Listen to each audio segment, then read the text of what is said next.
For centuries, a diamond has been the ultimate symbol of something that lasts forever. I mean, it's ancient, it's basically indestructible, and we've decided it's priceless. A diamond is forever, right? That's what we've always been told. But what if it isn't? What if this thing, this icon of scarcity and value, is about to become a stranded asset? A resource that just loses its economic value long before the last one is ever dug up. And this isn't just some crazy theory.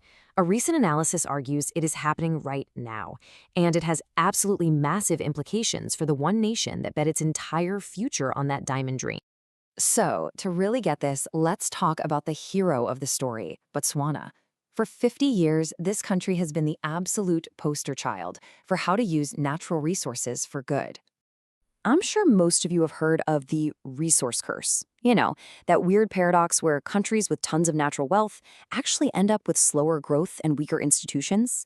Well, Botswana was the exception. They were the ones who got it right. And look, this wasn't just some lucky break. They had a clear, deliberate plan. They managed their diamond money incredibly wisely, setting up things like a sovereign wealth fund. They built a really stable, long-term partnership with the giant of the industry, De Beers. And the most important part? They plowed that wealth right back into their own people, into education and healthcare. They literally turned rocks into a real future. But here's the thing. That entire incredible success story was built on one single assumption, that diamonds are rare, and because they're rare, they're valuable. And that one assumption is now being completely blown up by a technological revolution. So meet the villain of our story, the lab-grown diamond. This isn't just a new competitor.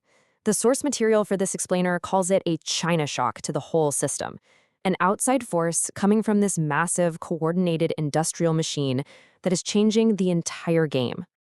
Okay, so to understand why this is just so devastating, you have to get this one core concept from the analysis: adjustment asymmetry. It's really a fundamental imbalance. The new guys, the manufacturers, they can ramp up production super fast and super cheap. But the old guard, the miners, they're stuck. They are locked into these slow, incredibly expensive, and geographically fixed operations. And this slide just laid it out so perfectly.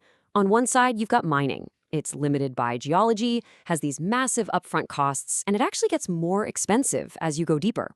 On the other side, manufacturing. It's only limited by how many factories you can build. You can scale it up fast, and it gets cheaper and cheaper over time with new technology. One is slow and finite, the other is fast and always learning.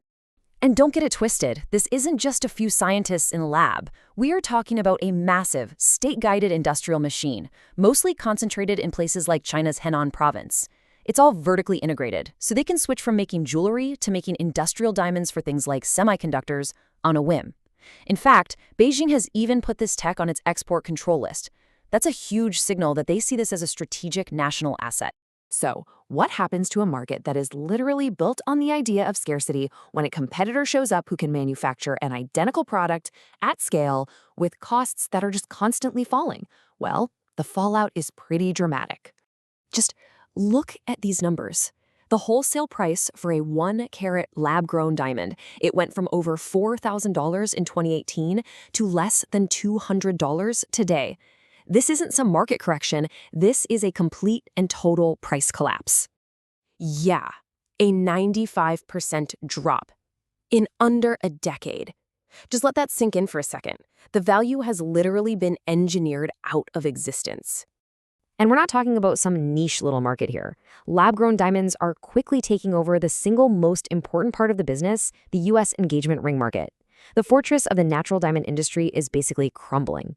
They've gone from just 8% of that market in 2020 to an estimated 28% today. And this quote from the source material just nails why this is happening. For 100 years, the value of a diamond was a carefully built cultural idea. But that idea is turning out to be pretty fragile. When you offer people a product that is chemically the exact same thing, but for, a tiny fraction of the price, the spell is broken. So if you're Botswana and the very foundation of your economy is turning to dust, what do you do? Well, the analysis proposes a strategy that's deeply counterintuitive. It's called a managed exit. It really boils down to this critical question. If you know you can't fight this disruption, what's the winning move? The natural temptation is to double down, right? To try and save the industry. But the paper argues that is exactly the wrong thing to do. This kind of situation needs a whole new playbook. The old way was to try and control the supply to defend prices.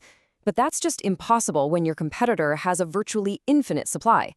So the new playbook says, do the opposite. Get the diamonds out of the ground as fast as you can now while they're still worth something. You take that cash and you aggressively front-load your diversification into brand new industries. Basically, you convert the old asset into new ones before it becomes totally worthless. And this reframes how you even think about diamonds in the ground. They're no longer a treasure to be guarded for generations. They're a potential stranded asset, kind of like a coal mine in the age of solar power. Its value isn't disappearing because it's running out, but because the world is simply moving on. And the paper's own model shows just how urgent this is. Look at this graph. The goal is to get away from depending on diamonds, that's the blue line, as fast as you can. And the model shows the best way to do that isn't to slow down, it's to front-load the extraction. See that orange line, staying high at the beginning? And immediately reinvest that money into new things, that's the green line. The core message here is that waiting is the most expensive mistake you could possibly make. That window to act is closing fast. So what does this whole story about diamonds and Botswana tell us about the 21st century economy? It suggests we need to start thinking about a completely new kind of resource curse. The old resource curse, right, was about the failure to develop despite having all this wealth. The paper argues the new resource curse is the failure to finish your development before technology comes along and makes those resources worthless. It's not a marathon anymore. It's a sprint against obsolescence. And look, this matters way beyond just Botswana. It shows that any resource, I don't care if it's oil, lithium, or diamonds, can become a stranded asset. Scarcity, something we used to think was a fact of geology, can now just be engineered away by technology. For dozens of countries whose entire economies depend on pulling things out of the ground, the game has fundamentally changed.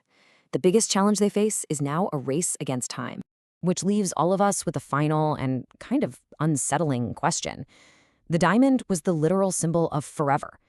If its value can be pretty much wiped out by innovation in less than 10 years, then in an age of endless invention, is any resource truly forever?